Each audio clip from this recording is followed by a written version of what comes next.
화폐 전쟁, 그러니까 클립토와 기존 그 기축통화인 달러 간의 어떤 화폐 전쟁 국면이라고 보면 그 국면에서 이익을 보는 거는 결국은 달러 진영 쪽에 있는 숏을 친 그리고 저점 진입하려고 하는 월가다. 그럼 어디까지 이 국면을 유지하고 싶을까? 그 ETF에 진입할 때 제가 알기로는 85,000달러에서 90,000달러 그 중간에 어딘가에 있다고 알고 있거든요. 지금 이 선이 어떻게 보면 마지노선일 수 있다. 그렇다면 지금이 바닥이다. 그러니까 빅테크들은 아까 말씀드린 대로 새로운 클립토 진영에 가깝죠. 왜냐면 그들은 스테이블코인을 발행할 거고 월가 입장에서 보면은 주조이익이라는 기득권을 뺏어가는 진영이거든요. 그렇다면 크립토를 완전히 월가가 호섭하느냐 아니면은 빅테크가 완전히 자신들의 어떤 주도권 하에서 이거를 주도하느냐의 게임인데 빅테크의 어떤 기세가 더 세다고 판단을 하고 빅테크의 어떤 움직임과 변화에 대해서 집중을 했는데 이번 국면을 거치면서는 이 노쇠한 그 기득권의 어떤 저항도 만만치 않다. 노련함. 그렇다면 크립토에 대한 투자는 재미는 없을 거다.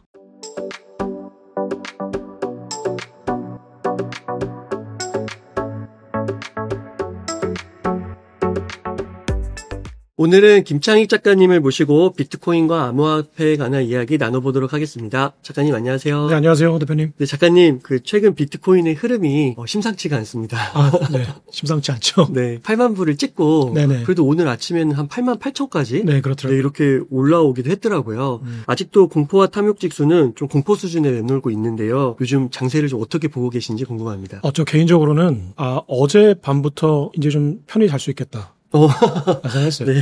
왜냐면 사실은 그 최근에 벌어졌던 일들이 이게 논리적으로 설명을 할 수 없으니까 저도 이제 당연히 사람이니까 이게 하락장에서는 이게 불안하죠. 그러니까 투자를 본격적으로 이제 저도 이제 하고 있는 와중이었고 그 상황에서 이제 그 하락장이 오니까 여러 가지로 많은 생각들을 하게 됐더라고요. 또 해석을 해보려고 나름대로도 많이 노력을 했었고 근데 최근에 이제 그 해석들이 물론 여러 가지 이유가 겹쳤던 것 같아요. 물론 뭐 당연히 이제 가장 큰 거는 유동성의 문제라는 것도 맞고 4년 주기라는 어떤 공포감도 맞는데 그런 것들을 계속 트리거가 뭔가 발생했을 때 그 트리거를 가지고 이제 증폭시키거나 자신들의 이익에 부합하게끔 움직이려고 하는 어떤 무엇인가가 있다라는 생각을 했었거든요. 근데 그런 것들이 실제로 있다라는 이제 생각을 하게 되면서 누군가가 이거를 조작하고 있는 거라면 차라리 잘 됐다. 네. 왜냐면 이게 오히려 4년 주기의 공포였다면 어디까지 떨어질지가 굉장히 무서웠을 텐데 지금 상황을 누군가는 즐기고 있다라는 어떤 그 추론이 어느 정도는 부합하다라는 이제 결론을 내고 나서는 그렇다면 이게 인위적인 거고 언젠가는 이제 원상태로 돌아오는 그 이익을 또 챙기려고 할 거다 그들이. 네, 이렇게 생각해서 지금은 이제 마음 편히 차라리 추격 매수를 할 거면 차라리 더 떨어졌으면 좋겠다. 뭐 이게 이제 되게 이 얘기를 또 싫어하시는 분들이 계실 텐데 어차피 원상 복구될 게 확실하다면 차라리 많이 떨어져라. 조금이라도 더 사게. 뭐 이런 생각을 지금 하고 있어요. 이해할 수 없고 네네. 약간 이렇게 정말 왜 이렇게 됐을까라는 생각이 드는 게 저도 이 나스닥하고요. 네네. 비트코인의 가격 이 흐름을 보면 네네. 나스닥하고 S&P 500 같은 경우는 그렇게 많이 빠지지도 않았는데 네네. 비트코인만 되게 엄청나게 빠지는 것 같고 네네. 그리고 이게 정말 이게 별로 올라간 것 같지도 않은데 이게 네네. 흔들리고 네네. 그러면서 또 그 뉴스를 이렇게 접했을 때는 너무 또 그 10월 10일부터 좀 이상했던 것 같거든요. 네네, 그래서 그렇죠. 어떻게 좀 그 내용을 혹시 정리를 좀 해보셨는지 궁금합니다. 네, 그러니까 이제 거두절미하고 일단 네. 본론으로 들어가면 그 사실은 뭐 그 일단 근본적으로는 유동성의 문제라는 게 맞는 것 같아요. 네. 그렇다면 이제 왜 그러면 유동성의 문제라면은 왜 그럼 금 가격이 올라가는 것과 나스닥이 올라가는 거, 금 가격과 S&P가 올라가는 거는 어느 정도 설명이 돼요. 왜냐면은 유동성이 메마르면 가장 안전 자산이라고 생각하는 것들을 사람들이 사게 되니까 국채하고 그러면 이제 S&P 국채 금값 정도가 상승하는 건 이해가 되는데 그럼 유동성이 메마를 때 나스닥이 올라가는 건 설명이 안 되거든요. 왜냐면 나스닥이라는 걸 미래가치에 투자하는 거니까 사람들이 그 미래가치를 현재로 할인했을 때 금리가 낮아야 되고 유동성이 풍부해야 되는데 물론 나스닥도 이제 최근에 그 거품론이 이르면서 이제 많이 조정은 받았지만 어쨌거나 들쭉날쭉했잖아요. 그럼 이게 유동성으로만으로는 설명할 수 없는 무엇인가가 있다라는 거예요. 그러니까 제가 최근에 이제 몇 군데 이제 나가서 말씀을 드렸는데 자산시장에서 투자를 하는 거는 정글을 지나가는 어떤 탐험가인데 그 탐험가가 30m에 있는 덤불이 바스락거렸을 때 어떤 판단을 내려야 될까? 불확실성이 생겼을 때 그럼 그 덤불은 바람일 수도 있고 오소리일 수도 있고 호랑이일 수도 있잖아요. 그럴 때 정글을 탐험하는 탐험가 입장에서는 그게 가장 위협적인 존재로 생각하는 게 내 생존에 좋다는 거죠. 확률적으로. 그러니까 그게 진실 여부를 떠나서 저 바스락거림이 오소리나 토끼가 아니라 호랑이다라고 전제를 하고 내가 전략을 짜는 게 이 정글을 통과하는데 이제 생존 가능성이 높다는 거죠. 그러니까 자산시장도 정글이잖아요. 내 돈을 누가 뺏어가느냐, 그의 돈을 내가 뺏어오느냐의 싸움이거든요. 냉정하게 얘기하면. 그럼 이거는 굉장히 무서운 정글이니까 그러면 그 덤불 속의 호랑이 이론을 만약에 적용하면 지금 상황이 이해가 안 가는 바스락거림이 생긴 거예요. 그럼 내가 어떤 전제를 깔고 판단을 해야 되잖아요. 이게 어떤 상황인지를 내가 그 전제를 구성해야 내가 정말 엑시트 할 건가? 아니면 난 존버할 건가? 아니면 그냥 그냥 잠을 그냥 편하게 자고 그냥 모르겠다라고 할 건가를 판단하려면 내가 지금 불확실한 이 상황을 나름대로는 전제를 구성해 놔야 되는데 그러면 이 전제를 구성할 때는 가장 위협적인 존재가 지금 저 덤불 속에 있다라고 전제를 깔고 내 전략을 짜는 게 좋다는 거죠. 그래서 저는 이제 지금 이 상황을 이 덤불이 흔들리는 이 상황을 저 뒤에는 호랑이가 있다. 그럼 그 호랑이는 누구냐? 그러면 지금 이 하락장을 그러니까 그 형사사건을 다룰 때 형사들도 마찬가지잖아요. 누군가 범인을 잡을 때 용의자는 지금 이 상황을 가지고 이익을 보는 사람이 일단 유력한 용의자죠. 그러면 지금 이 하락장에서 이익을 보는 거는 숏을 친 사람들이거나 하락장에서 재진입을 해서 점유율을 높이려고 하는 누군가다라고 전제를 깔고 들어가면 그들은 결국은 이제 선물 거래를 하거나 옵션 거래를 하거나 아니면 차익 거래를 하거나 아니면 이제 저점을 만들어서 그 저점에서 점유율을 높이려고 하는 누군가다라고 하는데 지금 그 화폐 전쟁, 그러니까 크립토와 기존 그 기축통화인 달러 간의 어떤 화폐 전쟁 국면이라고 보면 그 국면에서 이익을 보는 거는 결국은 달러 진영 쪽에 있는 숏을 친 그리고 저점 진입하려고 하는 월가다라고 이제 추론을 했었어요. 그래서 지금 이 국면은 그동안에 있었던 4년 주기만으로도 설명할 수도 없고 유동성의 함수라는 것마저 설명할 수 없는 이해가 안 가는 국면. 근데 이거를 이해가 안 가는 국면이라고 해서 그냥 드러나 있는 어떤 팩트만을 가지고 내가 전략을 짤 수는 없으니 무엇인가는 추론을 해서 이 상황을 내가 구성을 해야 되는데 그렇다면 지금 이 상황은 월가나 기관이 크립토를 포섭해서, 그러니까 비트코인을 포섭해서 그 자신들에게 어떤 유리한 국면의 틀을 만들려고 하는 그 와중에 어떤 중간에 있는 것 같다. 라는 생각을 했었는데 최근에 나와 있는 뉴스들을 보면 일단은 10월 11일 날 엄청난 그 200억 달러 정도의 청산이 있었던 거는 이제 숏 포지션을 잡았던 사람들이 자기 담보 가치가 떨어지니까 그게 이제 결국은 그 오라클 올이라고 하는데 어려운 얘기는 그만두고 담보 가치가 떨어졌다는 거예요. 그러니까 USDE라는 코인이 있는데 이게 이제 지금 챗GPT에 검색해 보니까 그 거래소 특정 거래소는 바이낸스로 검색이 돼요. 뉴스 검색이. 그래서 이건 제가 뉴스 검색을 직접 해보지는 않았는데 만약에 그게 아니라고 하면 이제 그 댓글로 좀 달아주시면 좋겠고요. 일단 바이낸스 거래소에서 그 에스나라는 곳이 발행한 그걸 흔히 이제 그 하이브리드 코인이라고 달러라고 하더라고요. 그러니까 스테이블 코인에는 지금 달러 패깅된 코인이 있고 그 다음에 그 이더리움이나 이제 그 크립토를 자산으로 하는 그게 있고 알고리즘 코인이 있잖아요.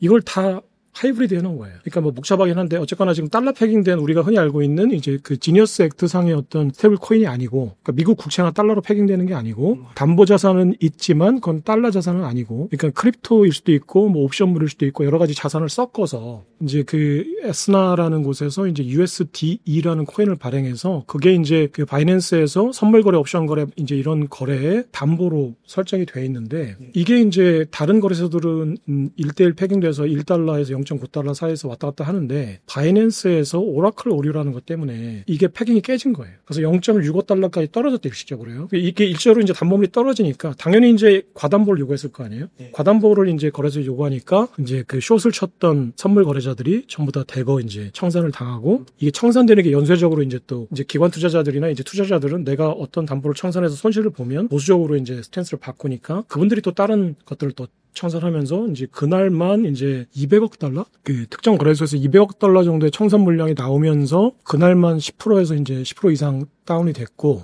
그게 이제 지금까지 트리거가 된 거잖아요. 그러니까 12만 6천 달러인가 600달러까지 갔다가 그게 지금 8,800달러까지, 그러니까 8만 8천 달러까지 떨어진 이유 중에 트리거가 된 거는 물론 이제 계속 하방 압력을 줬던 건 여러 가지 그 다음에 이제 설명할 것들이 있는데 일단 트리거가 된 거는 그 청산 문제였죠. 근데 그 청산되는 날 공교롭게 MSCI라는 그 지수 발표하는 그 기관에서 우리가 그러니까 DAT 하는 기업들, 그러니까 스트래티지 같은 기업들을 펀드로 볼 거냐, IT 주식으로 볼 거냐라는 걸 가지고 이제 그 컨설트를 받아서 1월 15일 날, 2026년 1월 15일 날 결정을 하겠다. 그게 10월 10일에 나왔어요. 10월 10일 날 나왔어요. 와. 그게 그 청산이 막 벌어지고 있는 그 새벽에 야. 똑같이 나왔어요. 네, 이거는 이제 그 특정 그 방송을 말씀드려도 되는지 모르겠는데 경제신문에서 하는 그 매체에서 그 시간을 딱 특정해서 이제 보도를 했더라고요. 그래서 그게 현지 시간으로 새벽 4시에서 5시 사이에 그 청산이 막 벌어지고 있을 때 그 보고서가 딱 나왔어. 불에 완전 기름을 부은 거네요. 기름을 부은 거죠. 그러니까 불난집에 기름을 부은 거죠. 그러니까 근데 그 정도의 그 월가에 있는 기관 그 지수를 하는 이제 이거는 이제 지수를 만드는 이제 그 뭐라고 하죠? 정보 제공 업체로 봐야겠죠. 이제 네. 모건 스탠리 캐피털 그 인터내셔널이라고 하는 MSCI 지수를 발표하는 것인데 이제 모건 스탠리가에서 창립을 했다가 지금은 이제 분사가 돼서 이제 제가 알기로는 패시브 펀드 운영하는 그 블랙록이나 이제 피델리티 밴가드 같은 펀드 운용사들, 그러니까 자산 운용사들이 지금 대주주로 있는 것으로 알고 있어요. 그러니까 네. 그렇지만 모건 스탠리의 인맥들이 있을 거고, 모건 스탠리는 아시다시피 JP 모건의 형제 회사죠. 그러니까 모건, JP 모건 할 때 같은 모건이고, 이 똑똑한 월가의 엘리트들이 내가 이런 보고서를 냈을 때 시장이 어떻게 반응할지를 전혀 모르고 중립적으로 보고서를 냈을까? 그건 아니라고 봐요. 분명히 그 후폭풍을 예상했을 거고, 그 예상되는 후폭풍이 있음에도 불구하고 보고서를 냈다는 거는 그 후폭풍을 바랬다는 것밖에 안 되죠. 그리고 나서 이제 그 MSCI라는 곳에서 이제 그 지수 편입, 지수 편출 가지고 스트래티지나 이제 그 비트마인 같은 것들을 펀드로 볼 거냐, 아니면은 이제 IT 주식으로 볼 거냐를 가지고 판단하겠다라고 하니까, 그러면 그 청산되는 시점에서 이제 아까 말씀하셨듯이 불난 집에 기름을 붓듯이 더 불이 붙었겠죠. 근데 여기에 또 휘발유를 또 누가 버요. 그래요? 네. 그게 JP모건이에요. JP모건 리서치 팀에서 보고서가 나왔는데, 만약에 MSCI가 실제로 스트래티지를 편출할 경우에 28억 달러 정도, 그러니까 왜냐면은 만약에 이제 지수에서 이제 이게 IT 주식이 아니라 펀드라고 판명이 나면 지수에서 편출이 되잖아요. 지수에서 빠지잖아요. 그럼 이제 패시브 펀드라는 건 뭐냐면 아무 생각 없이 그 지수에 따라서 투자하는 펀드들이거든요. 그럼 그 지수만 보고 투자했던 그 패시브 펀드들은 전부 돈을 빼야 돼요. 기관들은. 그냥 알고리즘에 의해서. 그러면 JP모건이 그걸 예상해 보니까 28억 달러 정도가 MSCI 지수에서 편출될 경우에 일단 1차적으로 빠진다. 그리고 그 여파가 이제 길게 나스닥 지수 등등에 이제 어떤 여파가 미칠 경우에 110억 달러 정도가 추가로 빠질 수 있다라고 했거든요. 그렇다면 그게 그날 청산된 대규모 숏 포지션이 청산될 때가 우리가 흔히 100억 달러에서 200억 달러 정도가 청산됐다고 봐요. 청산 금액이. 근데 그 정도 금액이 이 지수 편출로 인해서 빠져나가는 거예요. 그러니까 시드머니가 빠져나가는 거죠. 이거는 그냥 그 레버리지를 했을 때 총 금액이 200억 달러였지 실제로 청산된 금액은 그게 아닐 거예요. 그러니까 만약에 레버리지 20배를 썼다 그러면은 그거의 20분의 1이겠죠. 근데 이거는 실제로 그냥 펀드의 돈이 빠져나가는 거니까 훨씬 더 시장에 큰 압력, 하방 압력을 줄 수 있잖아요. 그렇다면 JP모건은 그 리서치 팀에서 그 보고서를 낼 때 이 보고서가 나갈 경우에 시장에 어떤 영향을 줄지를 생각 안 했을까? 했겠죠. 그럼에도 불구하고 그 리서치 팀의 그 보고서를 이제 릴리즈를 하라고 도장을 찍은 거는 누굴까요? JP모건의 수뇌부의 제미 다이먼이겠죠. 도장을 찍어줬겠죠. 그럼 그걸 내보내라. 이게 분명히 시장의 그 크립토 시장의 하방 압력을 작용하고 스트래티지는 이제 어떻게 보면은 회사 존립의 위태로울 수도 있겠다는 생각도 했을 텐데 그런 모든 시나리오를 감안하고 나서도 내가 휘발유를 벗다는 얘기는 불이 커지길 바란 거죠. 그거밖에 없죠. 근데 그렇다면 지금 MSCI라는 그 정보 제공 업체와 그리고 우리가 전 세계에서 가장 큰 은행이라고 하는 JP모건이 공교롭게도 지수에서 편출되겠다는 발표를 하고 그리고 그거에 대한 여파를 기다렸다는 듯이 어떻게 그렇게 빠르게 보고서를 작성할 수 있을까요? 1, 2, 3로 그냥 착착착 진행된 거네요. 정말 똑똑한 사람들 아니에요? 내가 저 지수가 빠질 경우에 28억 달러가 빠져나갈 거라는 거를 그냥 일사불란하게 보고서를 작성해서 내요. 진짜 똑똑한 사람들이죠. 자, 그렇다면 그 여파를 알면서 그랬다라는 거는 그걸 바랬다라는 것밖에 안 되죠. 그렇다면 MSCI라는 조직과 JP모건이라는 조직은 그 청산은 자연 발생일 수도 있겠죠. 그것도 모르겠지만. 근데 어쨌거나 그 청산이 그 막 일어나고 있는 그 타이밍에 그 현지 시간으로도 새벽이거든요. 5시 50분인가? 그 당시에 그 보고서를 릴리스를 했다. 이거는 기다렸다는 것밖에 안 되고 그 타이밍을 심지어는 알고 있었다라고도 유추할 수 있죠. 추론할 수 있죠. 네, 충분히. 어떻게 알았는지 모르겠지만. 자, 그렇다면 지금 이 상황은 자연 발생 플러스 지금 이 상황이 이득이 되는 어떤 누군가가 이 자연 발생된 어떤 트리거, 이 발화점에 대해서 불나고 있는 이 화재 사건을 키웠다라고 볼 수밖에 없잖아요. 이건 팩트죠. 그러니까 내 해석을 다 제하고 나서 팩트만 따지면 MSCI가 그 스트래티지 편출을 검토하고 있다라는 거 팩트고요. JP모건이 거기에 맞춰서 어떤 그 여파로 28억 달러에서 많게는 110억 달러 정도가 펀드에서 빠져나갈 수 있다라고 보고서를 낸 것도 팩트죠. 네, 그리고 바이낸스라는 특정 거래소에서 USDE라는 그 담보 코인이 이제 달러하고 디패깅 되면서 그러니까 담보 가치가 떨어지면서 그 과담보를 요구하면서 이제 청산된 금액이 대략 200억 달러라는 것도 팩트예요. 이 세 가지가 다 맞물려서 지금 상황을 이제 끌고 내려왔다. 그러니까 하락세에 있는 그 비트코인의 그 단기 유동성에 메말라서 유동성이 들어오고 있는 이제 그걸 배관이라고 이제 금융권에서 표현을 하던데 유동성 배관이 그 파이프는 그대로 있는데 거기에서 흘러 들어오는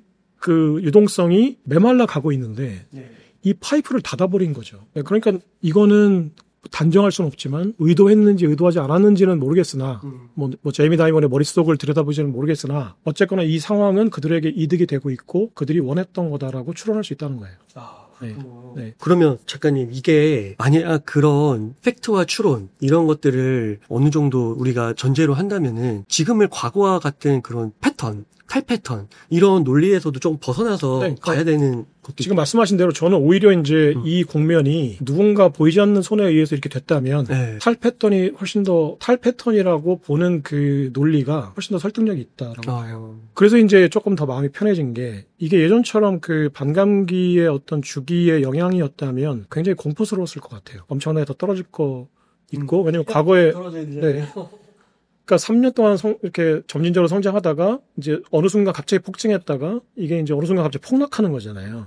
그러면 이제 2021년 후에 이제 80% 폭락했고 그러니까 2017년에도 이제 그 정도 폭락이 있었으니까 그렇다면 이게 지금 그럴 상황이 전혀 아닌데 이게 지금 하락장이 이어진다면 어디까지 떨어질까에 대한 어떤 그 공포 이런 것들이 이제 좀 시장에 만연해 있었고 저도 이제 이걸 지금 어떻게 판단해야 되는지 굉장히 헷갈렸는데 이게 어느 정도는 이제 보이는 손이죠. 이제 어떻게 보면 보이는 손에 어떤 작용이 있었다라고 보면 그 보이는 손이 원하는 게 무엇인가를 추론해 보거나 아니면 그 보이는 손을 제거하거나 둘 중에 하나의 국면이 온다면 이 상황은 해소될 수 있다라고 판단하고 있거든요. 그렇다면 오히려 탈패턴이라고 하는 이제 그 논리적인 주장들이 오히려 더 맞는 부합하는 상황이 됐고 그렇다면 지금 이 국면은 오히려 더 추론이 더 쉬워졌다. 그렇다면 이 상황을 지금 즐기고 있는 이득이 되는 그 누군가가 원하는 국면이 무엇일까를 추론해 보면 오히려 이 상황을 이제 벗어나거나 또는 유추해 볼 수 있는 그 국면이 더 훨씬 더 선명하게 그려질 수 있다고 생각해요. 월가의 기관들, 뭐 예를 들면 블랙록의 고객들이 뭐 선물 ETF를 이렇게 많이 담은 뭐 평단가 이런 것들도 대충 우리가 계산해 볼 수 있잖아요. 그러니까 이제 그 국면이 이제 말씀하신 대로 그럼 저들이 그러면 이제 이게 저들이라고 하니까 좀 이제 말이 좀 이제 이게 되게 이상해지는데 네. 어쨌거나 지금 이 국면에서 이득을 본다고 생각하는 이 시장을 뭔가 흔들 수 있는 그 영향력이 있는 그 세력들 월가가 그럼 어디까지 이 국면을 이제 유지하고 싶을까라는 상황인데 만약에 이런 얘기들이 오가지 않는 어떤 중립적인 상황에서 자신들이 원하는 국면을 계속 끌고 간다면 그 ETF에 진입할 때 제가 알기로는 85,000달러에서 90,000달러 그 중간에 어딘가에 있다고 알고 있거든요. 그렇다면 그 밑으로 떨어지면 본인들이 ETF에 진입했던 그 펀드를 전부 엑시트하지 않으면 본인들은 손해보는 국면이에요. 물론 이제 본인들이 이제 전략적으로 수학적으로 계산해서 나는 85,000달러에 진입한 평단이지만 이게 5만 달러까지 떨어졌을 때 물타기를 하면 이득을 볼 수 있다고 계산할 수도 있겠죠. 지금 여러 가지 방정식을 풀고 있을 거예요. 내가 지금 어느 정도 선에서 진입하는 게 내 이익을 극대화시키는 이제 그 X가 얼마냐. 그게 5만 달러냐, 뭐 7만 달러냐, 8만 달러냐, 10만 달러냐. 이걸 계산을 했을 텐데 어쨌거나 지금 그 ETF에 진입한 기관들의 평단이 8만 7천 달러라고 보면 그 안팎에서 그 함수를 풀었을 때 해답이 나오지 않을까라고 보면 지금 이 선이 어떻게 보면 마지노선일 수 있다라는 추론이 가능하죠. 네, 그렇다면 만약에 여기에 지금 영향을 미쳤다. 지금 이제 이 상황 하나만을 놓고 또 얘기하니까 그런데 이 상황이 이제 그 어떤 그 4년 주기라는 주기설의 영향이 중립적이라면 지금 이 상황은 여기서 진정될 거다. 근데 여기서 만약에 더 떨어진다 그러면 이 사람들이 풀었던 함수값이 달라졌다는 얘기고 아니면 이 이외에 정말 4년 주기의 그 서사가 또 이제 망령이 되살아났거나 아니면 정말 유동성이 되살아나지 않거나 하는데 이 두 가지는 지금 논리적으로 따지면 아니거든요. 유동성은 확장되는 그러니까 바닥을 찍고 어쨌거나 더 축소되지 않는 국면이고 최소한 4년 주기 서사도 논리적으로 따져보면 사실 유동성 함수였다라는 거를 이제 아는 사람들은 다 알고 있으니까 이 두 가지의 확률적으로 이 두 가지의 가능성은 적다. 그렇다면 지금 국면이 월가의 어떤 조작이라면 이 조작의 그 방정식의 그 X값은 87,000달러 그 중간 어딘가 있을 거다. 언저리 어딘가 있을 거다. 그렇다면 지금이 바닥이다라고 저는 판단하는 거죠. 실제로 그 블랙록 같은 경우는 이 비트코인 현물 ETF로 걷어들이는 수익이 S&P 500을 넘어섰다고 그러더라고요. 그러니까 그 ETF로 걷어들인 수익, 네, 수수료가. 네. 그러니까 이걸 버릴 수가 없다. 네. 이게 이제 MSCI 지수 그거를 정말 편출할 거냐 이 문제하고 또 연결이 되잖아요.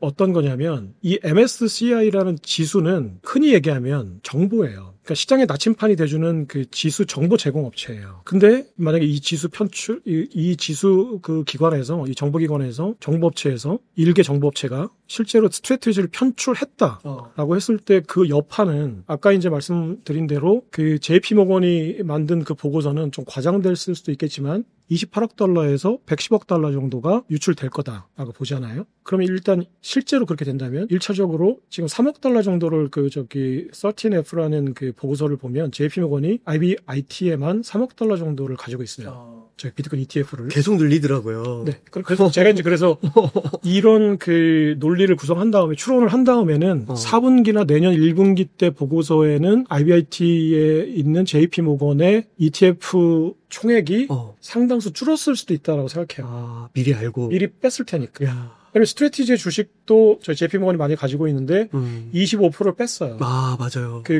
저기 편출될 거라는 보고서가 나오기 직전에 이야. 25% 뺐는데 25%왜 75% 남겨뒀을까? 뭐 추가로 뺐는지 모르겠지만, 그러니까 만약에 제가 JP모건 절대 그럴 수는 없지만 JP모건의 제이미 다이먼이고 전략회의를 이제 그 뉴욕에 있는 월가에 있는 전략회의 회의실에서 이제 거기 수뇌부들을 앉혀놓고 자 지금 저기 비트코인의 4년 주기 서사가 망령이 되서났을 때 사람들이 공포감을 느낄 텐데 이 공포감을 이용해서 JP모건의 수익률을 극대화하는 시뮬레이션을 해봐 작전을 짜봐라고 했을 때 이제 작전을 막 짰을 거 아니에요. 네. 자 그러면은 우리가 이걸 MSCI라는 곳에서 당연히 알죠. 그 골드만삭스 기관이었으니까 MSCI라는 곳에서 편출 계획을 발표할 겁니다. 그러면 우리가 준비해놨던 리서치 팀에서 준비해놓은 유출 금액에 대한 전망 보고서를 낼 겁니다. 그러면 시장이 엄청나게 하방 압력을 받을 겁니다. 여기서 우리는 어떤 조합으로 이익을 극대화시킬지를 짰을 거 아니에요. 이랬을 때 그런 범죄인들이 범죄 모의를 할 때 나중에 그 수사기관이나 정보기관에서 우리를 용의선상에 지목하고 어떤 식으로 수사를 진행할지 알 거 아니에요. 그렇죠. 그럼 그 용의선상에서 벗어나는 전략들을 짜놨을 거 아니에요.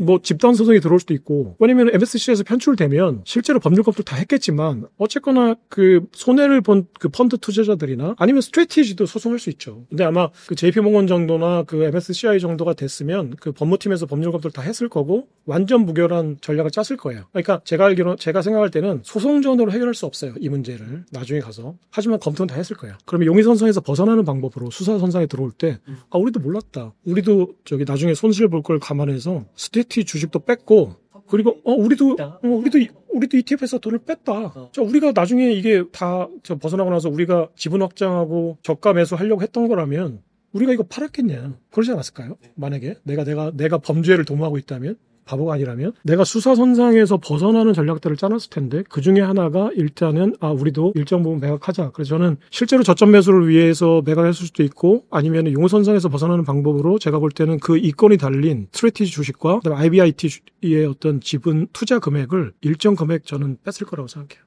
네, 그래서 그 13F라는 그 보고서 말고 이제 4분기 투자 보고서나 내년 1분기 투자 보고서가 나왔을 때 상당량의 ETF가 아마 엑시트를 했을 거고 특정 구간에서 상당히 재진입을 했을 텐데 그러면 상당히 결과적으로 불어났겠지만 중간에 입출입이 있었을 거다라는 게 하나가 있고요. 그리고 실제로 지금 MSCI라는 곳이 만약에 편출했을 때 가장 큰 타격을 입는 게 누굴까요?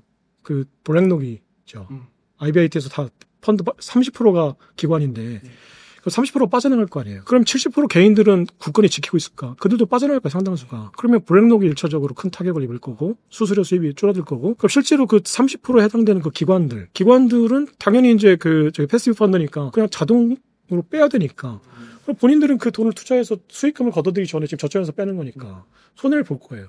이런 악수를 둘까? 자충수를? 그러면 이런 자충수를 둔다라는 결론은 어떤 경우에만 나오냐면 내가 실제로 편출됐을 때 받는 타격이 그걸 편출된 다음에 내가 재진입을 하거나 아니면 그 편출된 판에서 얻어지는 이익이 현저하게 클 때는 그 판을 짜겠죠. 하지만 일단 1차적으로 그 편출될 경우에 손해는 확정된 손실이고 그럼 그 다음에 이익은 불확정한 이익인데 그렇다면 가정치를 두면 1.3 확정된 거에 곱하고 불확정성에 대한 이익을 0.7을 곱하면 최소한 2~3배는 이익이 더 커야 돼요. 그렇죠. 그래야지 내가 그 작전을 짜고 실행하겠죠. 그렇다면 제가 생각할 때는 MSCI라는 곳이 실제로 스트래티지를 편출하는 거는 바보가 아니면 안 할 거다. 그다음 실제로 하는 경우는 일반 사람들이 또는 순진한 분들이 믿고 있는 대로 그 월가의 정보 제공업체들은 중립적이고 객관적인 공익을 위해서 일하는 기관이다라는 전제가 맞다면 아니 이거 진짜 펀드인지 아닌지 좀 따져보자. 이게 IT 기업이 아니라 소프트웨어 기업이 아니라 주식이 아니라 펀드야 라고 교과서적으로 판단했다면 뺄 수도 있죠. 네. 근데 MSCI 지수를 만드는 그 모건 스탠리나 JP모건이나 월가의 엘리트들이 그렇게 순진한 사람들이 아니에요. 네, 그들이 순진하다고 생각하는 분들이 순진한 거예요. 그 서브프라임 때 S&P나 이런 무디스나 신용평가 기관도 그랬잖아요. 그러니까 이렇게 얘기하면 제가 이제 언론이나 네. 어떤 정보를 제공해주는 업체들은 처음에는 정보 제공 업체로 시작을 하죠. 내가 이 시장에 정보를 투자자들에게 유용하게 제공한다라고 시작해요. 하지만 그 정보에 사람들이 귀를 기울이게 되면 이 정보가 권력이 돼요. 그래서 항상 정보 제공 업체나 누군가를 평가하는 기구는 투자자들에게 나침판이 된다는 명분으로 포장돼서 시작하지만 궁극적인 목적은 권력기관이에요. 그러니까 3대 신평사들은 투자자들에게 정보를 제공한다고 하지만 사실은 그 평가 자체가 권력이 됐죠, 이미. 지금 우리가 얘기하는 그 뉴욕타임즈나 월스트리트 저널 같은 레거시 미디어들은 우리가 시장의 정보를 독자들에게 제공한다고 하지만 그 정보 자체가 권력이 됐어요, 이미. MSCI라는 이 지수가 투자자들에게 어떤 정보를 가이드라인을 제공해주는 정보업체지만 이 정보는 이미 권력이 됐죠. 이들은 알아요. 그 내부에 있는 수뇌부들은 내가 권력자라는 걸 알죠. 그럼 권력을 휘두르고 있는 거예요. 네, 정보는 권력인데 그 정보가 쌍방향이 아니라 일방향일 때, 그 정보가 비대칭적일 때, 우리는 제이미 다이먼이 알고 있는 정보만큼 모르잖아요. MSCI가 뭘 하려고 하는지 모르잖아요. 그럼 이들은 이 불확실성 자체를 가지고 권력을 휘두를 수 있어요. 지금 그 국면이라고 생각하고, 그렇다면 이들이 바보가 아니면 자신들이 이익을 삭감하는 아니면 뭔가 다른 어떤 기가 막힌 전략이 있어서 편출됐을 경우에 수익률을 2배로 만들 수 있는 어떤 전략이 없다면, 근데 그것도 한번 전문가분들이나 월가를 잘 아시는 분들 한번 추론을 한번 해보세요. 그러면 편출됐을 때 내 펀드가 엄청나게 엑시트하면서 손해를 보고 블랙록도 이제 IBIT 그 ETF 수수료가 엄청나게 삭감될 텐데 이 손실을 메울 수 있는 이익 구조가 뭔가? 이 이익 구조를 누군가 영리한 직원이 짰다면 지금 제이미 다이먼이 그걸 바라보고 하고 있을 수도 있죠. 그러니까 아차 싶은 전략이 있을 수도 있어요. 네.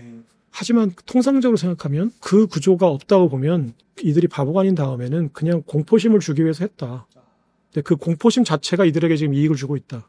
이게 1차적인 거다. 그러니까 정말 예측할 수 없는 정말 천재적인 어떤 전략을 한번 추론해 보시라. 만약에 그게 찾아낼 수 없다면 제가 볼 때는 편출 안 된다. 네, 그냥 공포심을 자극하기 위한 전략일 거다. 물론 편출되면 시장에는 엄청난 타격이 있을 거다. 하지만 편출될 확률은 0.1% 이하다라고 생각하고 있습니다.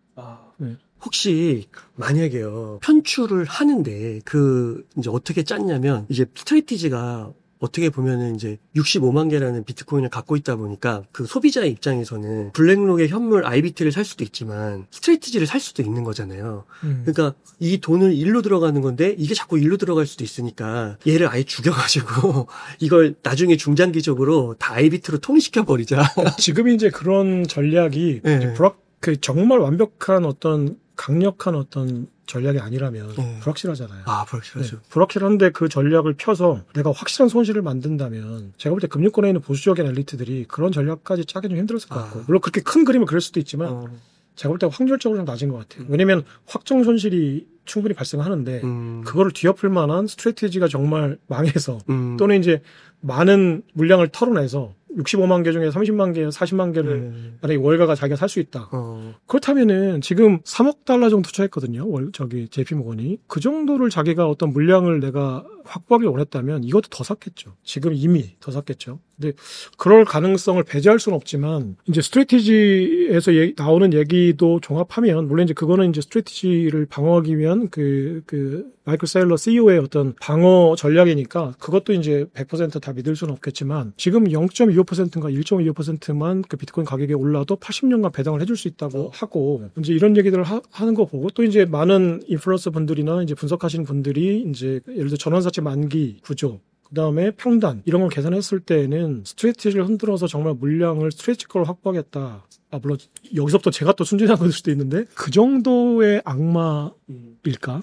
그 정도의 악마. 그 정도의 전략을 짰을까? 제가 볼 때는 제 생각에는 좀 가능성이 크지는 않은 것 같다. 확률적으로. 근데 실제로 지금 SNS나 언론들을 보면은 민심의 발발도 되게 큰 것 같아요. 네네네. 그러니까 지금 이 상황이 제가 이제 MSCI나 그 지금 JP모건이 실제로 편출되고 또는 엑시트를 했을 경우에 아니면 그날 있었던 그 대규모 청산 사태부터 시작해서 지금 이제 사람들이 지금 이 하방 압력을 받고 일단 내 계좌가 지금 털리고 있는 거에 집중하니까 아직까지 거기에는 이제 이슈가 집중되지 않고 있는데 일단 첫 번째 그 바이낸스라고 하는 특정 거래소에서 USDE라는 그 하이브리드 코인이 이제 디패깅 되면서 200억 달러 정도의 청산 사태가 있었다라고 하면 그 숏을 쳤던 청산된 그 펀드에 그러니까 청산된 그 분들, 손해를 보신 분들, 그분들은 가만히 있을까?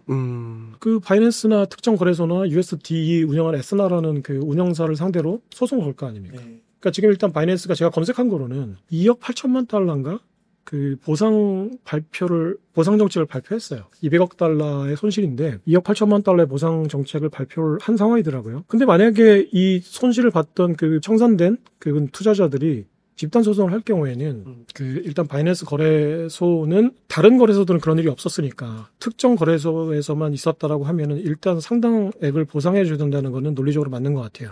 그 운용사의 책임이 아니라 거래소의 어떤 그 알고리즘 문제였으니까. 자, 그럼 두 번째는 MSCI 지수 만드는 그 업체와 JP모건이 그런 보고서를 내서 어쨌거나 하방 압력을 받았다는 건 논리적으로 추론할 수 있으니까 그렇다면 내가 이 하방 압력을 받아서 엑시트 하신 분들이나 펀드에서 나가신 분들이 또 집단 소송을 할 수 있잖아요. 그러니까 저는 이제 법률 검토를 그 JP모건이나 MSCI에서 했다고 보면은 그분들이 승소할 가능성은 희박하다라고 하지만 그래서 이거는 제가 볼 때는 법률적인 문제로는 그 코인 쪽에 있으신 분들, 우리 같은 코이너들이 이거는 어떻게 큰 구도로 보면 월가라는 기득권과 크립토라는 이 신흥 화폐 세력들 간의 화폐 전쟁이거든요. 그렇다면 이 신흥 세력들이 지금 이 기득권들의 어떤 횡포 또는 농간에 의해서 손해를 봤다면 여기에 강력하게 저항을 해주는 국면이 필요하다고 생각해요. 그렇다면 정말 강력하게 법률적인 어떤 이쪽 계통에 있는 진영에 있는 법무법인들이나 변호사들 또는 정치인들이 똘똘 뭉쳐서 지금 월가를 상대로 아큐파이 월스트리트라는 그때 2009년에 그 운동이 있었잖아요. 그런 것처럼 뭐 지금 이제 SNS상에서나 스트레티지를 중심으로 지금 불매 운동도 벌어지고 있고 또 여러 가지 반월가 세력이 다시 규합하고 있어요. 이 세력의 규합이 훨씬 더 조직적이고 자본 집약적이고 강력해져야 된다고 생각해요. 그러니까 뭐냐면 지금 언제나 이 다수의 어떤 이 반발이 강력하게 이 기득권의 어떤 횡포를 누르지 못하는 이유는 기득권의 조직력과 자본력만큼 개미들의 세력이 조직화되거나 자본화되지 않았기 때문이거든요. 열정은 있는데. 그러니까 엄청난 열정으로 거리에 나가서 외치기는 하지만 이 외침이 이제 공허한 메아리가 될 수 있는 가능성이 큰 거예요. 그게 이제 2009년에 아큐파이 더 월스트리트라는 그 운동도 사실은 조직화에 실패했기 때문에 그냥 외침으로 끝났고 그게 이제 그 게임스탑 그때 개미들의 힘을 보여줘서 공매도를 그냥 무력화시키는 게 있었잖아요. 그러니까 조직화가 어느 정도는 가능하다라는 걸 보여준 거죠. 그렇다면 지금 SNS나 어떤 이 네트워크가 발전하면서 빅테크들의 어떤 플랫폼들이 발전하니까 그러니까 빅테크들은 아까 말씀드린 대로 화폐 전쟁으로 보면 새로운 크립토 진영에 가깝죠. 왜냐면 그들은 스테이블코인을 발행할 거고 월가 입장에서 보면은 주조이익이라는 기득권을 뺏어가는 진영이거든요. 그렇다면 이거를 지금 그 조직화하는데 스트래티지의 마이클 사일러가 선봉장이 될 수 있고 그 다음에 스테이블코인을 발행해서 월가와 대립 구도를 형성할 수밖에 없는 빅테크들. 예를 들어서 일론 머스크라든지 피터 틸이라든지 아니면은 제프 베이조스라든지 알렉스 카프라든지 페이스북 마크 저커버라든지 이 빅테크 진영의 새로운 그 화폐 진영의 월가의 반대 진영에 있는 사람들이 이거를 조직화하는데 자본과 그 지적인 자산들을 보태줘야 된다. 그리고 저희 같은 힘없는 인플루언서들과 또는 그 코인에 투자하고 있는 지금 이 새로운 어떤 이 화폐 제도를 희망하는 이런 분들이 지금 이 상황을 계속 지속적으로 외쳐주고 조직화해주고 다만 일원이라도 보태주고 해야 이 강력한 월가라는 이 기득권 조직이 앞으로는 이렇게 함부로 세력들을 다루면 안 되겠구나 조심해야겠구나. 그러니까 지금 불매운동이나 이런 것들도 아마 지금까지는 아마 콧방귀도 안 끼고 있을 거예요. 니네 까불어라. 그래 뭐 니네 그러다 말겠지. 뭐 니네 항상 그랬잖아. 월가 2009년 때도 그랬고 뭐 항상 그래 니네들은 항상 그렇게 뭔가 저항하다가 그냥 흩어지고 다시 산산이 흩어지고 공허한 메아리가 됐지. 니네 또 그럴 거야. 하는 거죠. 근데 지금은 한 가지 바뀐 거는 이거를 조직화할 수 있는 플랫폼이 너무 좋아졌다. SNS가 X라든지 플랫폼이 너무 좋아졌다. 그 플랫폼을 운영하는 사람들이 다행히 월가의 반대 진영에 있다. 그리고 여기서 더 연장하면 지금 트럼프는 마가라는 게 굉장히 약해져 있잖아요. 마가라는 거는 메인스트리트 제조업을 살리겠다는 거고 궁극적으로 본질적으로 월가의 반대편에 있어요. 반월가예요. 반세계화, 반글로벌리스트죠. 트럼프는. 하지만 어느 순간부터인가 꼬랑지를 살짝 내리고 지금 커튼 뒤에 숨어있죠. 약간 조용한 것 같아요. 조용했죠. 그러니까 내년 중간선거 직전에 이제 뭔가 터트릴 거라는 기대감을 하고 있었지만 여러 가지 면에서 클립토 대통령으로서의 역할도 빈약했고 그리고 마가의 선봉장으로서도 지금 뭔가 지금 동력을 잃은 상황이고 이런 상황에서 다시 이제 클립토 대통령을 뽑아줘서 7천만 명이 너 왜 클립토 대통령 역할을 제대로 안 해? 라고 외쳐줘야 돼요. 그리고 마가의 진영들이 너 왜 반세계화 대통령이면서 왜 지금 스코페센트 앞세워가지고 왜 자꾸 연준하고 왜 자꾸 제이미 다이먼 만나고 무슨 얘기를 하고 있는 거야 도대체 너 지금 마가 맞는 거야? 크립토 대통령 맞는 거야? 라고 자꾸 외쳐야 돼요. 사실은 좀 설명하자면 긴데 트럼프 대통령은 장기 채권 금리 안정이라는 아킬레스건이 있어요. 지금 38조 달러의 채권을 갚아야 되잖아요. 그럼 장기채 금리가 불안정하면 어마어마한 인플레이션 압력을 받고 그냥 중간선거에서 패배하는 거죠. 자, 그래서 장기채 금리가 5% 넘어가면 트럼프 정권은 끝났다라고 보는 거고, 그래서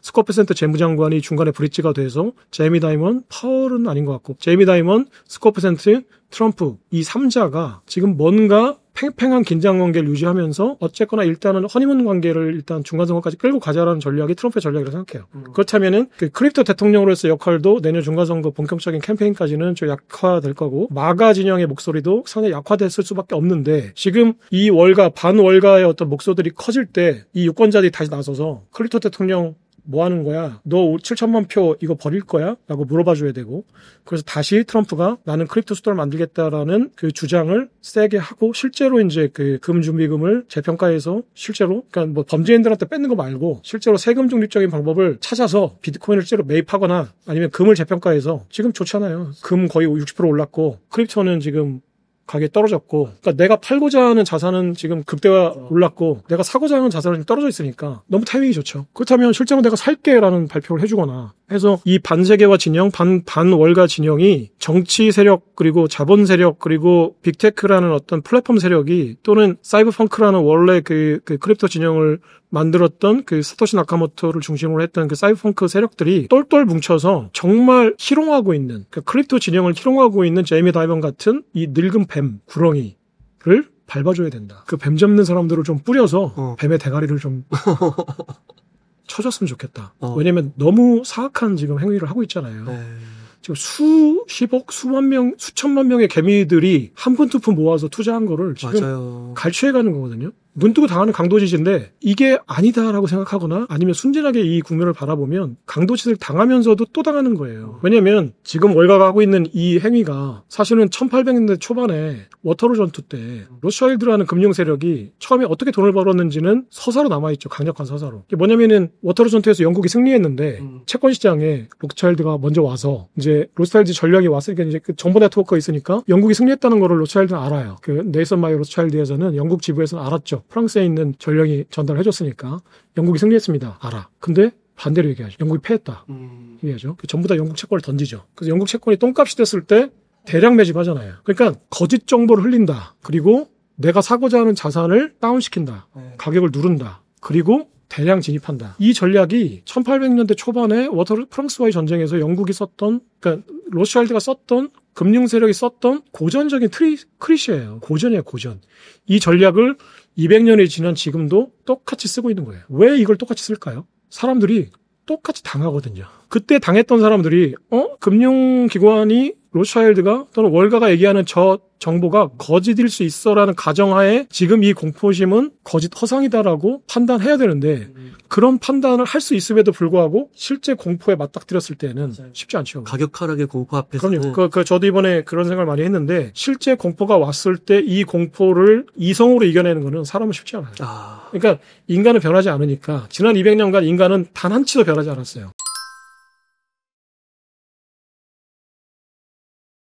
근데 월가 엘리트들은 그걸 아는 거예요. 내가 200년 전에 쓴 선배가 쓴 똑같은 그 농간지를 똑같이 해도 일반 대중은 또 당한다. 그러니까 지금 월가가 지금 그 JP모건과 MSCI라는 곳이 하고 있는 행태가 200년 전에 1800년대 초반에 로스차일드가 했던 행태하고 똑같잖아요. 거짓 정보 흘리고 가격을 다운시켜서 대량으로 매입한다. 지금 뭔가 시장에 리서치라는 이제 더 조직화됐죠. MSCI라는 권력기관과 그 JP모건의 자체 리서치 팀이 발간한 보고서가 아까 얘기했던 프랑스에서 온 전력 역할을 하는 거죠. 영국이 졌다.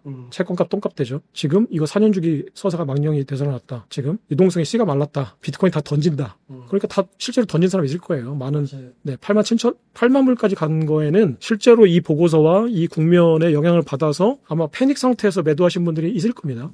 그렇다면 그들은 영국이 졌다라는 소식을 듣고 내가 가지고 있는 채권을 던진 분들하고 똑같은 거죠. 자, 그렇다면 200년 전의 역사가 지금 되풀이되고 있다. 왜 되풀이될까? 인간은 변하지 않는다. 그리고 그들은 계속 이 짓을 할 거다. 자, 그렇다면 뭔가 새로운 국면이 생겨야 되잖아요. 네. 그들이 그 짓을 못하게 하려면 200년 전에 로스차일드의 그 이마에 누군가 총구를 겨눴어야죠. 네, 그렇다면 그들이 뭔가 이런 똑같은 어떤 농간을 부리는데 조금은 주저했겠죠. 자, 지금 누군가가 제이미 다이먼의 이마에 총구를 겨눠줘야 되는데 그 총구를 겨눌 수 있는 사람들은 집단지성입니다. 그러니까 수많은 크립토 투자자들 그리고 지금 트럼프 그리고 일론 머스크 같은 실제 자본력이 있는 분들이 실제로 제이미 다이먼의 이마에 추상적인 총구를 들이대고 니네가 그렇게 하는 거 우리는 앞으로 못 봐줄 거야 라고 경각심을 일깨워줘야 되는 국면이라고 생각해요. 그게 앞으로 그 크립토의 발전과 그리고 지금 기득권들의 어떤 그 달러 패권을 가지고 지금 이제 농간질을 하고 있는 거 그리고 그들이 지금 달러 패권을 지키기만 위해서 이런 짓을 하는 게 아니라 크립토라는 자산을 자신들이 유리한 국면으로 요리하기 위한 레시피를 만들고 있는 거잖아요. 그러니까 크립토를 완전히 배제하고 우리는 달러 패권을 그대로 밀고 나갈 거야가 아니죠. 지금 뭔가 하이브리드 전략을 짠 거죠. 크립토에 대한 레시피를 짜놨고 기존의 전통적인 달러 레시피는 이미 수백만 가지가 이미 미슐랭 3스타짜리 수만 가지, 수백만 가지의 레시피들이 있을 거고 그럼 우리는 크립토라는 걸 그동안 15년 전에 처음 나와서 좀 혼란스러운 거 펀지 사기라고 막 했었고 실제로 펀지 사기라고 생각하고 공격한 국면이 한 5년 있었고 그 뒤에는 전략적으로 포섭하는데 겉으로는 펀지 사기라고 하고 뒤에서는 포섭하고 있었죠. 제이미 다이먼이. 제비코인 발행하고 지금 그 코인을 이제 그 비트코인을 가지고 이제 담보 자산으로 이제 그 담보 이전 거래, 레포 거래를 하겠다라고 지금 했었고 그러니까 실제로는 자신들이 이익 구조를 레시피를 막 만들고 있는데 지금 본격적으로 지금 그 공식적으로 얘기하는 거는 아직까지는 비트코인에 대해서 사기다, 맞아요. 뭐 제로다, 가치가 없다라고 하잖아요. 완전히 페인트 모션이죠. 그러니까 메시를 상대하고 있는 그 동네 조기축구의 그 멤버들이라고 생각하는데 저희는 11명의 메시를 상대하고 있는 11명의 조기축구의 멤버들이에요. 지금 현란한 막 그 발놀림을 막 하고 있는데 우리가 거기에 지금 현혹돼가지고 막 팔고 있는 거예요. 근데 이 국면은 좀 끝났으면 좋겠고 이 국면들을 끝내는데 집단지성이 조직화될 수 있는 어떤 여건들을 자본력이 있는 일론 머스크와 정치 세력이 있는 트럼프가 세력을 좀 이제 좀 10분 발휘할 때다. 그래서 이 방송을 뭐 트럼프나 일론 머스크가 본지는 모르겠지만 just do it. 뭔가 해라. 네, 반드시 필요하다. help us. 당신들의 도움이 필요합니다. 그래서 이 국면에서 최근에 그 백악관 그 사우디아라비아 빈살만 황태자가 왔을 때 그 만찬장의 얼굴을 그 일론 머스크가 비췄잖아요. 여기서 앞으로 많은 이야기들이 나올 거예요. 네, 철천지 원수인 줄 알았던 원수로 사이가 벌어진 줄 알았던 일론 머스크가 트럼프가 아직까지는 서로 전략적으로 서로 유용하다는 거죠. 왜 유용할까? 트럼프한테는 일론 머스크가 도대체 뭔데 자기를 또라이라고 했던 일론 머스크를 만찬전에 불렀을까? 그리고 일론 머스크는 아쉬울 게 없는데 지금 스페이스 X 없으면 나사가 우주선을 못 쏴올리는 상황이 됐으니까 자기는 배짱 튕기면서 그냥 트럼프한테 너 역시나 나 필요했잖아 이렇게 배짱 튕길 수 있는데 왜 트럼프가 초대하니까 쪼르륵 달려갔을까? 두 사람이 어떤 접점을 가지고 있는 건가? 이거를 앞으로 살펴보는 것도 상당히 중요하다고 생각하는데 저는 이 두 사람의 브로맨스가 아직 깨지지 않았고 다시 이어진다는 이 국면이 크립토 진영에는 상당히 좋은 시그널이라고 생각합니다. 그래서 아직까지는 겉으로는 상당히 안 좋은 국면으로 끝났지만 덧지라는 목적을 가졌던 그 조직의 어떤 본질적인 목적, 그러니까 정부를 효율화시켜서 이제 예산을 절감하겠다. 예산을 절감하려고 했던 이유는 여러 가지가 있어요. 국채를 자기가 하려고 하는 여러 가지 목적을 달성하는데 재정 적자를 어떻게 줄일까라는 여러 가지 방안 중에 하나였거든요. 그러면 트럼프는 왜 재정 적자 국채 발행량을 줄이려고 했을까? 결국은 반월가 친메인스트리트 전략을 계속 끌고 가려면 강달러를 약달러로 만들어야 되고 자본수지 흑자를 줄이는 대신에 빅테크들의 서비스 수지 흑자를 늘려야 되거든요. 그러니까 여기까지 이제 들어가면 또 이제 깊은 얘기가 되는데 트럼프는 아까 말씀드린 대로 반세계화의 선봉장이에요. 그러니까 글로벌리스트를 다 때려잡아야 된다라고 이제 아젠다 47이라는 공약집에 여러 번 언급을 해놨어요. 내가 때려잡을 세력들, 첫 번째 글로벌리스트, 두 번째 차이나, 세 번째 제약회사, 소로스 검사들 해가지고 쭉 7가지를 적어놨는데 그중에 첫 번째가 글로벌리스트인데 이 글로벌리스트는 어떤 자극적인 단어를 피한 건데 그러니까 반세계화 대통령, 나는 메인스트리트를 살리겠다. 그럼 약달러로 가야죠. 근데 자본수지 흑자를 만들려면 제조업을 강달러로 가야 되거든요. 그래야지 무역 흑자를 낸 중국의 무역 흑자를 낸 중국의 자본가들이 월가에 있는 자본에 투자를 하죠. 강달러 해야지. 그래야지 아비트레이지 거래가 가능해지잖아. 이쪽에 차익이 더 많으니까. 그렇다면 내가 무역 수지 흑자를 낸 거를 월가의 자본을 사면서 이제 월가는 돈을 번 건데 그렇다면 트럼프가 달러 약세를 만들겠다. 제조업을 살리겠다는 얘기는 아까 얘기했듯이 강달러여야 자본 수익자가 나는데 당연히 월가는 손실을 보는 거죠. 그럼 트럼프는 그러면 바보같이 월가도 미국인데 그럼 자신들의 자본주의 흑자를 그렇게 줄이고 뭘 먹고 살겠다는 건가? 그게 뭐냐면 트럼프는 보호무역주의, 반세계화죠. 이중 투트랙 전략이에요. 보호무역주의와 반세계화라는 거는 제조업에 국한된 거예요. 내가 페덱스에다가 그 택배로 보낼 수 있는 상품, 이거에 대한 무역은 보호무역으로 간다. 그래서 미국에서 공장을 짓고 미국에 생산된 거를 이제 앞으로 미국에 생산해라. 이 전략이죠. 그렇다면 여기서 벌어지는 아까 말씀드렸듯이 그 무역으로 돈을 번 중국 부자들이 미국 국채를 사고 미국의 금을 사고 미국의 주식을 사서 다시 돌아오는 건데 그럼 이건 어떻게 할 거야? 하는 거죠. 좋아. 월가가 앞으로 수익이 줄어들 거야. 그럼 우리는 뭘로 돈을 벌어? 빅테크들의 플랫폼 서비스로 서비스주로 흑자를 볼 거야. 그래서 서비스 무역은 자유무역, 상품 무역은 보호무역. 이 투트랙 전략을 펴는데 그 관세 전쟁을 펼 때 미국의 행정부가 항상 해당 정부에 레터를 보내요. 근데 이 레터의 첫머리에 있는 게 뭐냐면 항상 빅테크들에 대한 규제를 풀어라예요. 무슨 얘기냐면 자기들은 관세 전쟁을 하면서 보호무역주의를 표방하면서 빅테크들의 서비스, 플랫폼 서비스는 자유무역을 하자는 거예요. 즉 우리 구글한테 지도맵 그 정보 주라는 거잖아요. 그리고 지금 일반 무슨 정보보호법인가? 유럽에 있는 그 법 없애라는 거잖아요. 니네. 그러니까 EU한테 첫 번째 트럼프가 관세 전쟁할 때 제일 먼저 얘기하는 게 사람들이 그걸 간과하고 있는데 그 일반 정보보호법 폐지해라.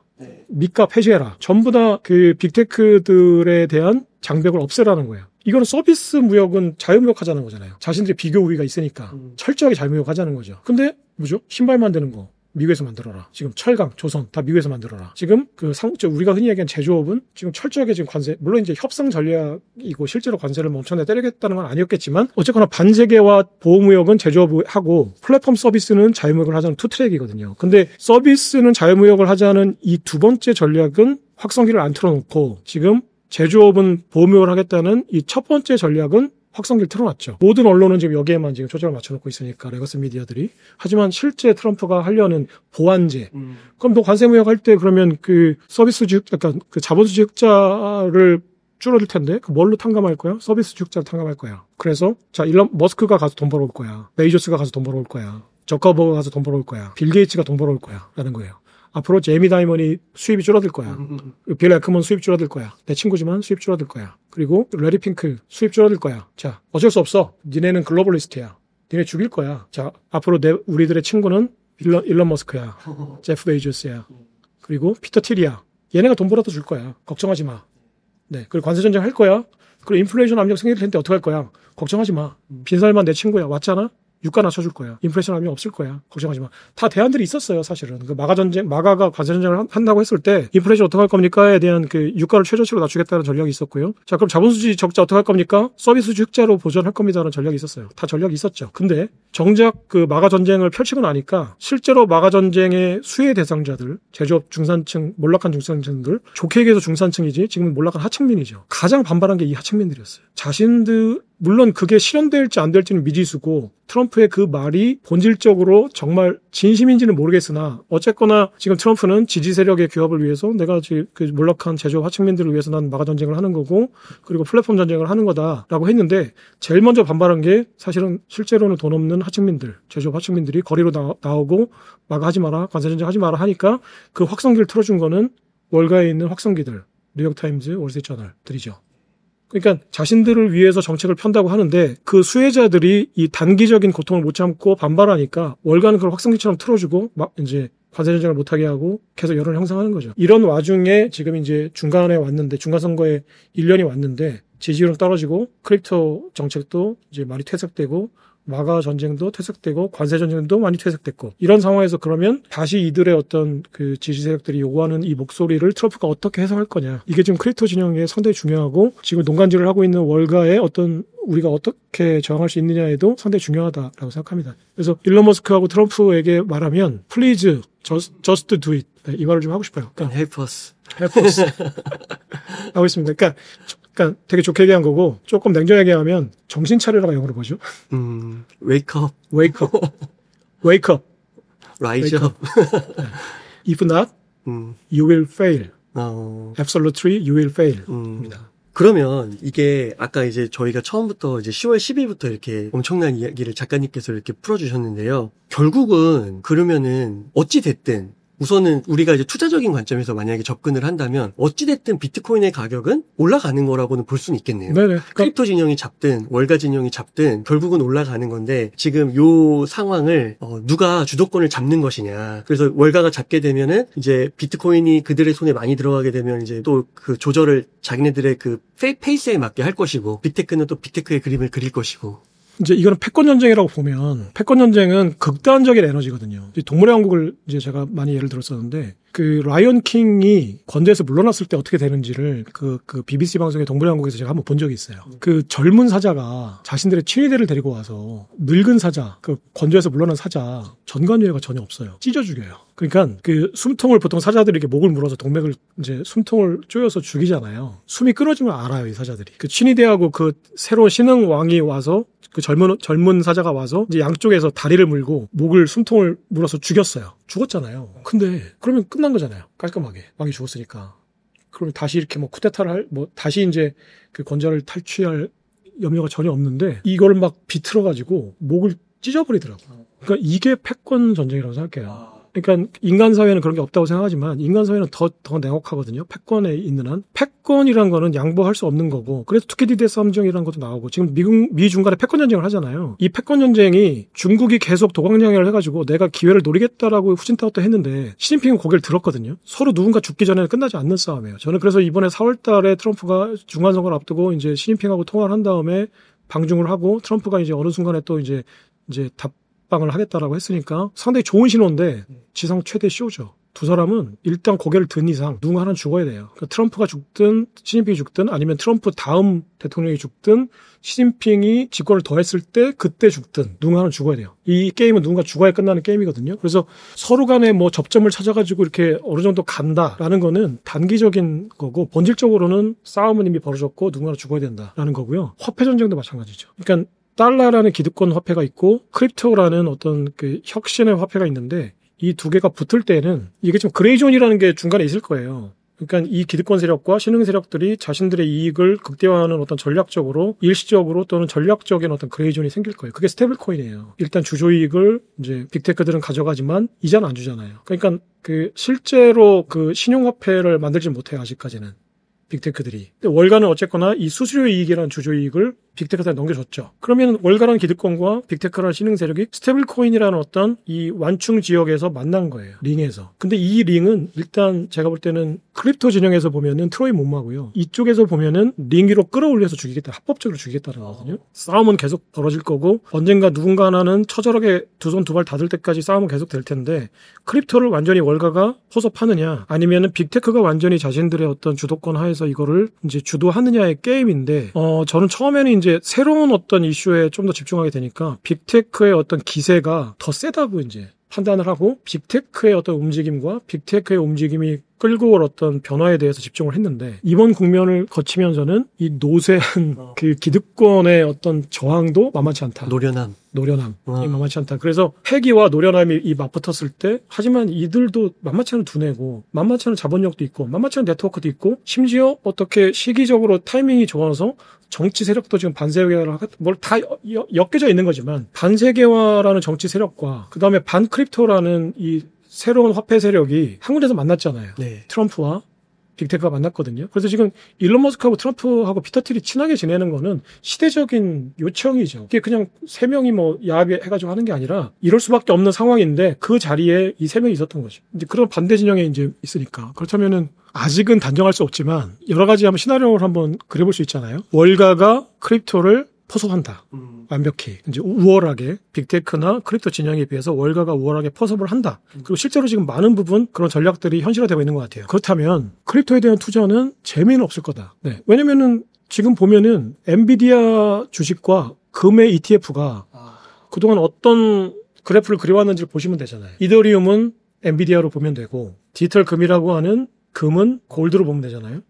그렇다면 2004년에 그 금 ETF가 생긴 다음에 금에 물론 이제 여러 가지 정치권에서 금을 바라보는 또는 월가에서 금을 바라보는 여러 가지 그 밑바탕에 깔려 있는 거는 금은 상당히 부정적인 자산이었거든요. 월가 입장에서 보면은 자신들이 수익을 창출해 준 자산이었지만 미국 정부 입장에서 보면 달러의 그 평가 절하를 막는 굉장히 불편한 자산이었어요. 그러니까 정치 세력이 금은 억압했었어요. 상당 기간. 네. 그런 와중에 이제 금에라는 자산으로 돈을 벌었던 금융 세력들이 금을 ETF를 통해서 재기를 모색했는데 여기에는 정치 세력이 껄끄러워하는 금이라는 자산이라는 서사가 있었기 때문에 금은 생각보다 많이 안 올랐어요. 네. 금 ETF가 2004년에 나오고 나서 $400였는데 지금 온스당 트레이 온스당 $4,000니까 20년 동안 10배 올랐어요. 그러니까 작년에 투자하신 분들은 60% 올랐으니까 금 투자하면 엄청 재미 볼 것 같지만 20년 동안 금이 상승한 국면은 2번인가 3번밖에 안 돼요. 그리고 나머지 한 10년에 한 번씩 올라가는데 나머지 7, 8년은 막 엄청나게 기다려야 돼요. 그리고 20년 동안 예를 들어서 10배가 올랐다라고 하면 사실은 20년 동안 10배 오른 자산은 그냥 우리나라에서 수도권에 있는 아파트 사면 돼요. 네, 엄청난 자산 같지만 사실은 그렇게 그다지 엄청난 자산은 아니에요. 금이란 거는. 그건 왜 그러냐면 정치 세력은 금이 굉장히 불편한 자산이었기 때문에 월가가 요리하는 ETF에 약간의 반대 방향으로 작용을 했죠. 정치 세력들이. 하지만 지금 그 비트코인이라는 그 크립토는 정치 세력도 반월가 진영에서 키우려고 하고 있고 트럼프가 그 100% 그 말을 곧이곧대로 해석하면 또 거기엔 또 희석되는 여러 가지 이야기들이 있지만 정치 세력도 비트코인을 뭔가 준비 자산으로 하려고 하잖아요. 그리고 월가도 이걸 어떻게 포섭하려고 하고 있죠. 빅테크도 어떻게든 키우려고 하고 있잖아요. 모든 방향은 비트코인한테 좋은 방향으로 가니까 어쨌거나 금보다는 상당히 상승폭이 큰 월가의 자산이 될 거다라고 보면 그렇다면 금이 지난 20년 동안 10배가 올랐다. 그럼 이거보다는 많이 상승할 거다. 엔비디아는 지난 2년 동안 15배가 올랐다. 그럼 이거는 이더리움도 그 정도 상승할 수 있다. 하지만 월가가 하방 쪽으로도 수익 구조가 있잖아요. 쇼칠 때. 그러니까 굉장히 우리가 생각하는 것만큼 우리 마음대로 우리가 원하는 만큼 움직이지 않을 것 같아요. 월가가 원하는 대로 움직이겠죠. 그러니까 월가가 원하는 대로 움직이는 거를 예측한다면 쉬운 국면인데 뭔가 우리가 생각지 않았던 어떤 움직임들이 막 있고 그게 뭔지 이해하지 못하는 분들한테는 굉장히 답답한 국면이 상당 기간 지속될 수 있을 것 같다는 생각도 들고요. 하지만 어쨌거나 월가가 포섭했을 때는 바보가 아닌 이상 이걸 장기적으로 우상향으로 끌고 가야겠죠.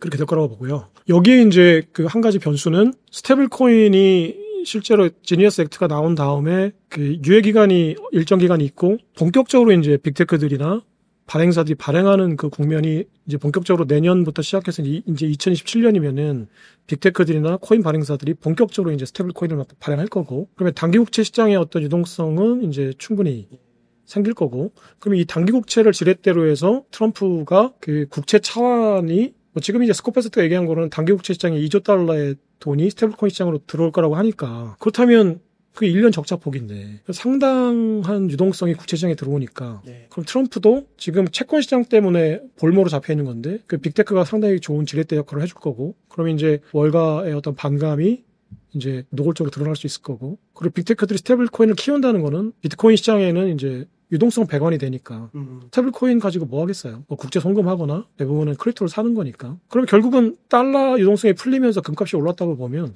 스테이블 코인 유동성이 늘어나면 이제 비트코인 가격이 올라가는 거죠. 그렇게 보면 이제 이더리움이나 저는 이더리움은 솔직히 이제 공부를 하고 있는 중에 잘 모르겠지만 일단은 현상을 빨리 받아들이면 피터 틸이나 이제 그 톰리 같은 이제 똑똑하신 분들이 뭔가 거기에 무게를 실었다고 할 때에는 우리가 모르는 정보가 있겠죠. 그러면 그 정보가 뭔지 한번 볼 필요도 있고, 뭐, 어쨌거나 큰 어떤 영향력이 이제 그쪽으로 실렸다고 보면, 뭐, 이더리움도 이제 스테이블 코인 시장이 크면서 많이 클 거고, 비트코인도 이제 스테이블 코인 시장이 본격적으로 성장하면 유동성의 어떤 이제 증가로 인해서 상당히 큰 수혜를 볼 거다. 근데 이것이 맥시마이즈 이제 극대화 되려면 이 월가가 자기네들 마음대로 농간질을 하는 이거를 끊어놔야 되는데 못할 거예요 아마. 상당히는 월가가 원하는 쪽으로 이제 기울기가 가는데 그렇다면 우리 같은 이제 이런 미약한 개미들의 집단 지성과 빅테크의 자본력과 조직력과 플랫폼이라는 어떤 그 자본과 그리고 트럼프라는 어떤 정말 무지막지한 어떤 정치 세력이 잘 연합해서 이 기득권 글로벌리스트라고 이제 트럼프가 얘기하는 이 기득권의 어떤 그 자신들의 이익에 맞는 레시피를 우리가 우리 입맛에 맞는 레시피대로 만들기 위한 어떤 강력한 어떤 저항들이 있어야 될 것 같다 생각이 듭니다. 그래서 저는 이제 그런 것들의 매력을 느껴서 비트코인에 투자한 사람이기 때문에 그냥 월가가 요리해서 내가 지금 100% 7 주식 같은 거에 투자하는 기분으로 앞으로 크립토 비트코인 같은 거에 내가 투자하고 맨날 시황판을 바라보게 되면 차라리 테슬라에 투자하죠. 진작 엔비디아를 샀겠죠. 아니면 지금도 뭐 메타를 사거나 아니면은 양적 컴퓨터에 투자하겠죠. 많아요. 사실은 월가가 요리하는 그 국면에서 앞으로 상승할 거라고 공부하면 예측되는 것들이 많이 있는데 굳이 내가 크립토에 투자했을 때는 크립토만이 가지고 있는 어떤 고유하고 본질적인 어떤 매력들이 있잖아요. 물론 뭐 자본 투자, 그러니까 자산 투자를 하는데 뭐 계좌의 숫자만 늘어나면 되죠. 뭐 그 이상 뭘 바래요. 그게 일단 첫 번째고, 두 번째는 계좌의 숫자가 늘어나는 게 이거 내가 바라는 뭔가 또 서사도 있고, 그렇다면 그 서사들이 뭔가 이루어져 나가는 그런 바람들, 희망사항이 이제 현실화돼가는 그런 것들을 보면서 사람이 돈만 갖고 사는 건 아니니까.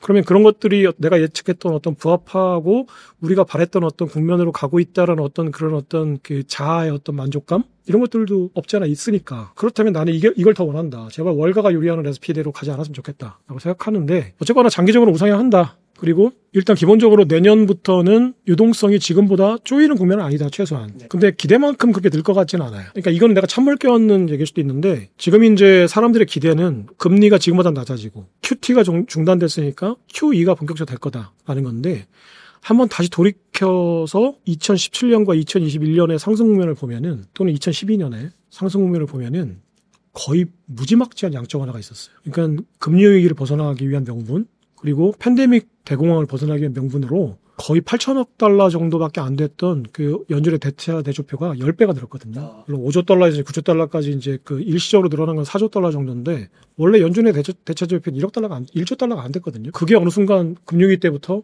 10배가 됐거든요. 원래 대체조표는 의미조차 별로 없었어요. 근데 양적 완화를 한 다음부터 사람들이 이제 그 연준의 대체조표에 관심을 갖기 시작하고 나서 보니까 2021년에는 4조 달러에서 9조 달러로 늘었잖아요. 그 미국이 한 해에 발행하는 국채가 2조 달러인데, 그렇잖아요. 재정적자 규모가 2조 달러니까 그 정도 발행할 거 아니에요? 한 해 발행하는 국채가 2조 달러인데 2020년 팬데믹 직후에 3월 달에 발표한 것만 4조 달러예요. 그리고 전 세계가 20조 달러를 풀겠다고 했어요. 전 세계 GDP가 100조 달러인데, 연간 GDP가 100조 달러인데, 전 세계 그 리더 국가들이 일본, EU, 우리나라, 뭐 미국이 약 7조 달러, 그리고 EU 등등이 해가지고 20조 달러를 풀겠다고 했거든요. 실제로 푼 건 이제 그 아래지만, 어쨌거나 시장에 전달된 메시지는 20조 달러를 풀겠다고 했으니까 GDP의 20%를 일시에 풀어보겠다고 한 거잖아요. 그러면 그냥 산술적으로 그냥 우리가 그냥 그 중학교 사회 시간에 배웠던 인플레이션 개념으로 생각하면 실물 경기는 그대로 있는데, 심지어는 팬데믹 때문에 다운되는데 화폐량이 20%가 늘면, 이 통화 수량설로 보면 이제 이 화폐가 얼마큼 돌아다니느냐에 따라 달라지지만, 직관적으로 보면 인플레이션 압력이 20%잖아요. 네. 평균적으로. 그럼 20% 물가가 올라야 되잖아요. 그때 물가가 그만큼 안 올랐거든요. 왜 그랬을까? CPI에 안 잡히는 자산시장으로 다 들어간 거죠, 돈이. 비트코인에 들어간 거예요. 금에 들어가고, 국채에 들어가고, 집에, 부동산에 들어가고. 그러니까 그때 보면은, 아니, 그냥 산술적으로 그냥 초등학생이 사회 시간에 배운 거로만 계산해도 물가 상승률이 20%에 달아야 맞는데, 그 바이든 정부 때 보면은 가장 물가 상승률이 극대화됐을 때가 9%예요. 그거 가지고 난리가 났었죠. 그것도 사실은 말이 안 되잖아요. 돈이 20%가 일시에 풀렸는데, 그게 또 얼마큼 회전하냐에 따라 또 달라지겠지만, 뭐 그냥 직관적으로 생각하면 자산시장이 그만큼 엄청난 이제 버블의 붐이 있었다는 거죠. 자, 그러면 4조 달러, 전 세계가 20조 달러 풀고 연준의 대차 대조표가 그 당시에 2.23배가 됐을 때 이제 엄청난 버블과 대상승이 있었는데, 지금은 예를 들어서 정말 내년에 뭐 많은 이제 제2의 IMF가 온다 또는 대공황이 온다라고 하시는 분들의 말이 실현되기 전에는 연준이 그렇게 돈을 풀 이유가 없어요. 그리고 금리도 지금 이제 아까 말씀드렸던 팬데믹 때 풀었던 그 인플레이션 압력이, 자, 이게 어떤 식으로 돌아오냐면은, 처음에 연준이 대차조표를 늘려서 돈을 찍어내면 금리를 낮출 때는 CPI가 증가하거든요. 왜냐면 일반 사람들이 은행 가서 대출 받아가지고 내가 소비하잖아요. 그러면 CPI가 인플레이션 압력을 받는데, 연준이 직접 다이렉트로 돈을 찍어서 풀면 깡통 효과라고 하잖아요. 먼저 금융사한테 돈을 뿌리죠. 그럼 금융사가 대출해주는 건데, 일단 금융사들이 자신들이 이 돈을 가지고 굴리죠. 자산 투자하는 거예요. 레버리지 쓰고. 그래서 연준이 대차제표를 늘리면 자산 가격이 올라가는 거고, 연준이 금리를 낮추면 우리가 흔히 얘기하는 CPI 물가 상승 압력을 받는 거거든요. 근데 지금 사람들은 금리 낮춰라 하잖아요. 자산 투자하는 사람들이 제발 좀 유동성 좀 풀어줘라 하는 건데, 금리 낮추는 거는 사실은 그렇게 자산시장으로 직접적으로 연관되지는 않아요. 그냥 물가 상승 압력만 생기죠. 일단 1차적으로는. 그렇다면 별로 안 좋죠. 왜냐면 지금 연준이 지금 5명의 이사들이 물가 상승 압력 때문에 이거 금리 낮추면 안 됩니다라고 하니까, 그러면은 QE가 더 직접적이잖아요. 더 좋은 방법이잖아요. 그러니까 연준의 이사들이 그 회의실에 앉아서 FOMC 회의를 할 때, 자, 지금 시장에서는 금리 낮추라고 막 난립니다. 유동성을 풀어줘야 됩니다. 근데 금리 낮추면은 물가 상승 압력을 받습니다. 근데 돈을 찍어서 금융기관에 뿌리면 자산시장의 유동성은 해소됩니다. 그러면 공부한 사람들이 앉아가지고 논리적으로 그 엘리트들이 결론낸 건 뭘까? 금리는 동결하자. 대신에 단기 국채를 좀 사자. QE를 하자, 사실상. 그렇게 하겠죠. 그러면 일단 자산시장에 지금 경색된 단기 유동성은 해소할 수 있다라는 거예요. 이게 사실은 정답에 가깝죠. 교과서에 나온 정답에 가깝죠. 하지만 사람들은 이렇게 논리적으로 안 따지잖아요. 그럼 지금 시장에서는 뭔 소리야. 야, 연준 니네 금리 안 내릴 거야? 지금 시장은 금리 인하에 이렇게 목말라 하는데 너 우리랑 소통한다면서 우리가 그렇게 얘기했는데 금리 안 낮춰? 그러니까 이제 지금 블랙아웃 되기 전에 샌프란시스코 연준 이제 총재가 나와서 금리 인하해야 됩니다라고 얘기하죠. 그리고 이 모든 거 실제로 그 실무에 키를 주고 있는 이제 뉴욕 연준 총재가 나와서 금리 인하의 여지가 있다라고 얘기했죠. 그 어느 정도 소통을 하고 있는 거잖아요. 이 얘기는 무슨 얘기냐면 교과서적인 정답보다는 시장이 원하는 정답을 내놓을 가능성이 높다. 그렇다면 금리를 인하하거나 금리를 동결하거나 하지만 실제로는 QE를 해야 된다는 거죠. 근데 실제로 QE를 하려면 전제 조건이 하나가 부합이 돼야 되는데 지금 3.75% 고금리잖아요. 근데 고금리 상태에서 QE를 한 적은 한 번도 없거든요. 실질금리가 0%가 돼야 돼요. 그래야지 금리 정책으로는 통화 정책에 효과가 없으니 그러면 돈을 직접 찍는 수밖에 없다라는 거죠.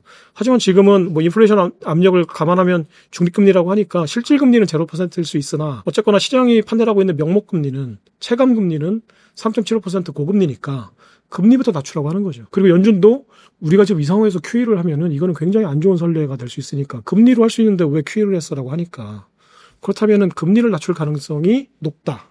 하지만 그거는 사실은 교과서적인 정답은 아니다. 오히려 단기 국채나 장기 국채를 사서 QE를 해야 된다라고 하는데 지금 뉴욕 연방은행 총재 말이나 연준 의장 말이나 아니면 여러 가지 그 얘기를 들어보면 지금 시장의 어떤 그 실물 경제 유동성이 고갈돼서 금리를 낮추거나 QE를 해야 되는 상황은 아니니까 그럼 결국은 이제 금융권 월가를 살려주기 위한 유동성 공급이거든요. 그러면 일부 QE나 일부 뭐 금리를 하겠죠. 근데 그게 그렇게 비트코인 가격이나 자산 시장에 영향이 크지는 않을 거다. 그리고 아직까지는 금리가 높은 수준에 있기 때문에 금리를 정말 낮추면서도 뭔가 경기가 해결이 안 된다, 뭐 침체가 될 것 같다, 진짜 금리가 올 것 같다 이런 상황이 아니면은 2008년이나 이제 팬데믹 당시에 어떤 그런 양적 완화까지는 안 갈 거다. 하지만 지금보다 상황은 좋겠지만 우리가 어떤 자꾸 그 데자뷰로 그 2020년에 어떤 팬데믹 당시에 어떤 양적 완화라든지 그때 국면을 생각해서 코인 투자하면 지금 뭐 수십 배 벌겠는데, 엄청나게 벌겠는데,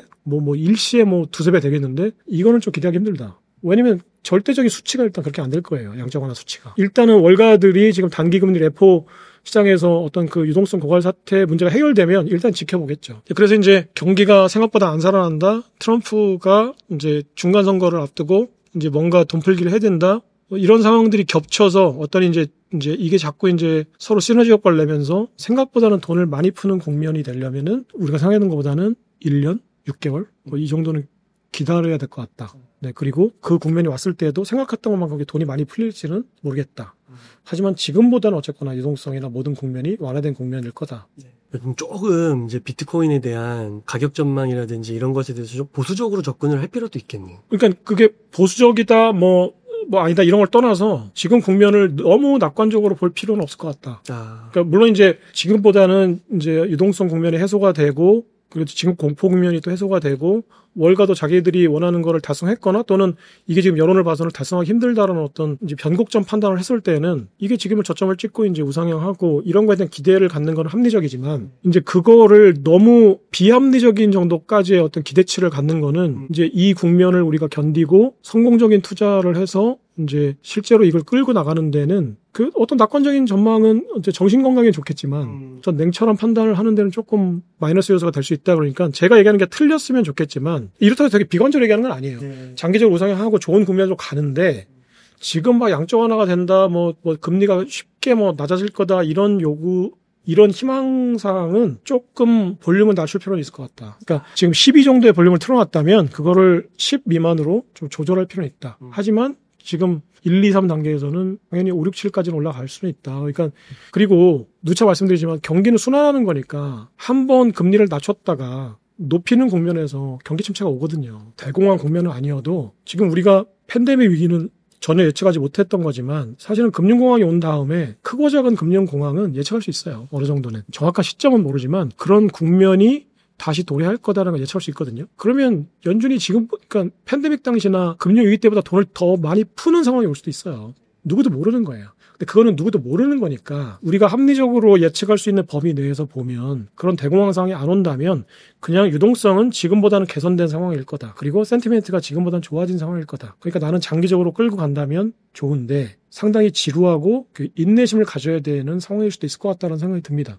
네, 옛날처럼 뭐 내가 뭐 6개월 만에 뭐 수십억 벌고 이런 건 아니다. 네, 근데 엔비디아 같은 경우도 그 월가가 레시피를 짠 주식이지만 2년 동안 15배가 올랐으니까 누구도 모른다는 거죠. 그리고 방향성은 상충하는 방향성은 없다. 아까도 얘기했지만 정치 세력이 금에 대해서는 하방 압력을 줬는데 지금은 그건 아니다. 그러니까 모든 방향이 일치하고 있으니까 상승 압력을 받으면은 내가 기대했던 것보다 많이 받는데 일단 기대치를 낮춰놓으면 그런 현실이 왔을 때 더 좋겠죠. 근데 기대치를 너무 높여놨을 때 현실이 예상과 다르면 괴로울 거 아닙니까? 그러니까 기대치를 조금 거품을 좀 뺐으면 좋겠다. 와, 작가님 오늘 말씀을 들으면서 정말 대한민국에서 작가님 같은 이런 말씀, 인사이트를 들을 수 있는 게 있을까? 저는 너무 새롭고요. 너무 많은 것을 배울 수 있는 시간이었습니다. 네, 감사합니다. 네, 너무 감사드립니다. 네, 감사합니다. 저희 근무 끝으로 저희 구독자분들을 위한 한 말씀 좀 부탁드리겠습니다. 네, 그러니까 저는 이제 제가 비트코인이나 이런 장기 투자를 계획하고 들어온 게 사실은 2022년 대상승장이 지나고 하락장이 지난 다음이라 이제 실제로 저는 어떤 하락장을 경험해 보지 않았어요. 그러니까 이제 이번 이제 사실은 통상적인 어떤 조정장일 수도 있고 실제로 우리가 예측하지 않은 어떤 하락장이 올 수도 있다. 어떤 것도 단정할 수 없는 상황이긴 한데 일단은 좀 이제 깜짝 놀랐던 그런 공포심은 좀 안 가져도 되는 국면인 것 같다라고 저는 스스로 판단하고 있고 하지만 그럼에도 불구하고 지난 한 달이 사실 많은 거를 생각하게 해주는 한 달이었다라고 생각합니다. 그러니까 실제로 내가 가지고 있는 원칙이나 어떤 그 판단들이 실제로 어떤 그 예측하지 않았던 도전 상황이 왔을 때 그걸 지켜나간다는 게 생각보다 쉽지 않을 것 같다라는 어떤 교훈을 얻게 됐어요. 그래서 이제 다행히 지금까지는 지키고 있는데 이게 더 어떤 공포나 예측지 못했던 어떤 안 좋은 상황이 됐을 때도 지킬 수 있는 거냐라는 판단을 할 때 여러 가지를 좀 더 냉철하고 좀 더 공부를 더 많이 해야 되고 그리고 어떤 예측지 못했던 상황에도 어떤 플랜 B나 대비책들이, 플랜 B라고 해서 뭐 엑세테라 이런 개념이 아니고 내가 견딜 수 있는 어떤 대비책들이 충분히 있어야겠다라는 생각이 듭니다. 그래서 투자를 하시는 많은 분들이 그런 어떤 그 보수적인 상황까지도 대비를 하시고 성공한 장투로 끌고 갈 수 있는 상황들을 지속적으로 만들어 나가셔서 크립토 투자자들이, 암호화폐 투자자들이 정말 성공해서 그 우리가 생각했던 그런 국면이 현실화되고 어떤 경제적인 자유도 쟁취하고 그리고 또 우리가 바라지 않았던 기득권 세력들의 어떤 저항도 우리가 어떤 눌러버릴 수 있는 어떤 이런 조직화되는 어떤 힘들도 가질 수 있었으면 좋겠습니다. 쉽지 않을 겁니다. 왜냐하면 우리보다 훨씬 센 게 기득권이고 훨씬 노련한 게 기득권인데 우리는 그거보다 정보도 적고 자본력도 적고 네트워크도 적고 모든 게 다 열악하죠. 희망회로만 더 빡시게 돌리고 있는 거죠. 그래서 이 희망사항들을 현실화시키려면 지금보다 냉철해져야 되고 노련해져야 되고 조직화돼야 된다라는 생각들을 했습니다. 그래서 그게 무슨 얘기냐 하시는 분도 계실 텐데 흩어져 있는 여러 가지 집단 지성들이 상당히 치밀하게 조직화되고 움직여야 된다. 그리고 그거의 트리거를 이제 영향력 있는 여러 패권자들이 하는데 압력을 줘야 된다. 트럼프, 너 정말 정신 차려야지 않으면 페일 할 거야 라고 압력 줘야 되고 일론 머스크한테 지금 불매운동을 JP모건한테 할 게 아니라 테슬라한테 할 필요도 있어요. 너 정말 빡세게 이거 그 스테이블코인 발행해서 크립토 진영 키우지 않으면 앞으로 테슬라 안 살 거야. 제가 S타입 테슬라를 차기 자동차 후보로 생각하고 있는데 만약에 이런 상황이 계속되면 테슬라 안 살 겁니다. 이런 상황으로 해서 뭔가 실질적인 압력을 주고 영향력을 행사해야 된다라고 생각합니다. 그리고 성투하시고 제 판단이 맞았으면 좋겠어요. 지금 이 국면이 일단은 그 4년주기 국면은 아니다. 그래서 유동성 국면으로 접어들고 있고 접어들었다. 하지만 그 4년주기 서사란 공포심을 이용해서 증폭시켜서 이익을 얻으려고 하는 반대 진영이 실제로 있고 그들이 움직이고 있는 상황인데 그럼 그걸 우리가 그 내 재산을 지키려면 그런 것까지도 감안해서 움직여야 될 것 같다는 생각을 합니다. 저 사람 얘기하는 거 뭐야 무슨 소설 쓰고 있는 거야 뭐 이렇게 얘기하시는 분도 계실 텐데 제가 생각할 때는 여기까지 생각하지 않으면 200년 전에 그 워털루 전투 직후에 채권을 내다 판 분들처럼 탈탈 털릴 거다. 이게 진실이 아니어도 그때 채권을 지금 영국이 이겼다라고 외치는 그들에게 저거는 거짓말이다라고 생각하도록 외쳐주는 그게 거짓말이라고 하는 사람들이 당시 그 타임즈나 레거시 미디어들은 음모론이다, 거짓말이다라고 했겠죠. 당연히. 하지만 이게 거짓말이 아니라 이게 정작 거짓말이라고 하더라도 내가 저거를 진실이라고 판단하는 게 내 포트폴리오 전략에 부합한다면 진실 여부보다는 이거를 내가 어떻게 해석하느냐가 더 중요하죠. 그래서 진실보다 지금은 해석이 더 중요한 국면입니다. 그러니까 진실을 찾지 마시고 어떤 해석이 나한테 유리한지를 판단하고 그걸 취하는 게 더 낫지 않을까라는 생각을 합니다. 그리고 그때 그 가졌던 전략과 추론 그리고 그런 판단들이 진실에 더 가까울 수도 있다라는 가정을 해보셔야 될 것 같습니다. 감사합니다. 이렇게 해서 김창익 작가님과의 인터뷰를 마치도록 하겠습니다. 긴 시간 동안 유익한 인사이트 많이 나눠주셔서 감사의 말씀드립니다. 오늘 고생 많으셨습니다. 감사합니다, 대표님.